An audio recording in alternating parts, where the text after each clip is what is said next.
Hello good evening. So ನಿನ್ನೆ ದಿನ top gainer top loser ಜೊತೆ ಯಾವ ಥರ ಟ್ರೇಡಿಂಗ್ ಮಾಡೋದು ಅಂತ ಹೇಳ್ಕೊಟ್ಟಿದ್ದೆ. ಈಗ ಇನ್ನು ಸ್ವಲ್ಪ ಇನ್ ಡೆಪ್ತ್ ಹೋಗೋಣ. ಎಂಟ್ರಿ, ಸ್ಟಾಪ್ ಲಾಸ್, ಟಾರ್ಗೆಟ್ ಬಗ್ಗೆ ವಿಚಾರ ಮಾಡೋಣ. ಸೊ ಟಾಪ್ ಗೇನರಲ್ಲಿರೋ ಸ್ಟಾಕ್ನ ಚೂಸ್ ಮಾಡ್ತೀರಾ. ಟಾಪ್ ಗೇನರಲ್ಲಿರೋ ಸ್ಟಾಕಲ್ಲಿ RSIನ ಆ್ಯಡ್ ಮಾಡ್ತೀರಾ. RSI ಎಬೋವ್ 60 ಇದೆ ಅಂತಂದರೆ ಸ್ಟ್ರಾಂಗೆಸ್ಟ್ ಸ್ಟಾಕ್ ಆಯಿತು. ಟಾಪ್ ಲೂಸರಲ್ಲಿರೋ ಸ್ಟಾಕ್ನ ಚೂಸ್ ಮಾಡ್ತೀರಾ. RSI ಬಿಲೋ 40 ಟಿಲ್ 30 ಇರುವಂತಹ ಸ್ಟಾಕ್ನ ಚೂಸ್ ಮಾಡ್ತೀರಾ. ಇದನ್ನು ಶಾರ್ಟ್ ಮಾಡಿ ಪ್ರಾಫಿಟ್ನ ಮಾಡ್ತೀರಾ. ಇದನ್ನೇ ಆಪ್ಷನ್ಸಲ್ಲಿ ಮೇಲ್ಗಡೆ ಹೋಗುತ್ತೆ ಅಂದರೆ ಕಾಲ್ ಆಪ್ಷನ್ಸ್, ಕೆಳಗಡೆ ಬೀಳುತ್ತೆ ಅಂದರೆ ಪುಟ್ ಆಪ್ಷನ್ಸ್ ಮಾಡಬಹುದು.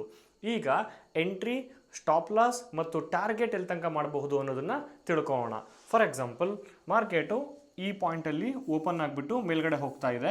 ನನ್ನ 20 EMA ಈ ಥರ ಮೇಲ್ಗಡೆ ಹೋಗ್ತಾ ಇದೆ. ಸೊ ಮಾರ್ಕೆಟು ಒಂಥರ ಪುಲ್ ಡೌನ್ ಆಗಲಿ, ವಾಪಸ್ ಪುಲ್ ಬ್ಯಾಕ್ ಆಗಲಿ. ಆದಮೇಲೆ ಇಲ್ಲಿ ರಿಜೆಕ್ಷನ್ ಕ್ಯಾಂಡಲ್ ಅಂದರೆ ಹ್ಯಾಮರ್ ಕ್ಯಾಂಡಲ್, ಬುಲ್ಲಿಶ್ ಇಂಗಲ್ಫಿಂಗ್ ಅಥವಾ ಇನ್ಸೈಡ್ ಅಥವಾ ಒಂದು bullish marubozu candle, pull back candle form ಆಗಲಿ. ಫಾರ್ಮ್ ಆದ ನಂತರ ಈ ಕ್ಯಾಂಡಲ್ನ ಎಬೋ ಎಂಟ್ರಿ ಮಾಡ್ಕೊಳ್ಳಿ. ಈ ಕ್ಯಾಂಡಲ್ನ ಬಿಲೋ ಎಕ್ಸಾಕ್ಟ್ಲಿ ಇಡೋ ಹಾಗಿಲ್ಲ, ಸ್ವಲ್ಪ ಬಫರ್ ಇಟ್ಟು ಸ್ಟಾಪ್ ಲಾಸ್ನ ಯೂಸ್ ಮಾಡಿ.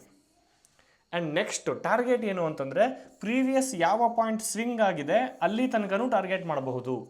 ಸೊ ಪ್ರೀವಿಯಸ್ ಹೈಗೆ ಮಾರ್ಕ್ ಮಾಡ್ಕೊಳ್ಳಿ, ಇಲ್ಲಿ ತನಕ ಟಾರ್ಗೆಟ್ ಮಾಡಿ. ಆ್ಯಂಡ್ ಈಗ ರಿಸ್ಕ್ ರಿವಾರ್ಡ್ ರೇಷಿಯೋ ಬರುತ್ತೆ. ರಿಸ್ಕ್ ಎಷ್ಟಿದೆ? ಫಾರ್ ಎಕ್ಸಾಂಪಲ್, ಈಗ ಇಲ್ಲಿ ನನಗೆ 100 ರೂಪೀಸಿಗೆ ಎಂಟ್ರಿ ಇದೆ, 98 ರೂಪೀಸ್ ಸ್ಟಾಪ್ ಲಾಸ್ ಇದೆ. ನನಗೆ ರಿವಾರ್ಡ್ 101 ಅಷ್ಟೇ ಇತ್ತು ಅಂತಂದರೆ ನಾನು ಇದನ್ನು ಟ್ರೇಡ್ನ ಮಾಡೋದಿಲ್ಲ. ಸೊ ರಿವಾರ್ಡ್ ಅಟ್ಲೀಸ್ಟ್ 1:2 ಅಂದರೆ 2 ಪಾಯಿಂಟ್ ನಾನು SLನ ಅಕ್ಸೆಪ್ಟ್ ಮಾಡ್ತಿದ್ದೀನಿ ಅಂದರೆ ಮಿನಿಮಮ್ 104 ಇದ್ದರೆ ಮಾತ್ರ ನಾನು ಟ್ರೇಡ್ನ ತೊಗೋತೀನಿ. ಸೊ ರಿಸ್ಕ್ ರಿವಾರ್ಡ್ ರೇಷಿಯೋ 1:2 ಇದ್ದರೆ ಮಾತ್ರ ಟ್ರೇಡಿಂಗ್ನ ಮಾಡಿ, ಇಲ್ಲ ಅಂತಂದರೆ ಟ್ರೇಡಿಂಗ್ನ ಅವಾಯ್ಡ್ ಮಾಡಿ.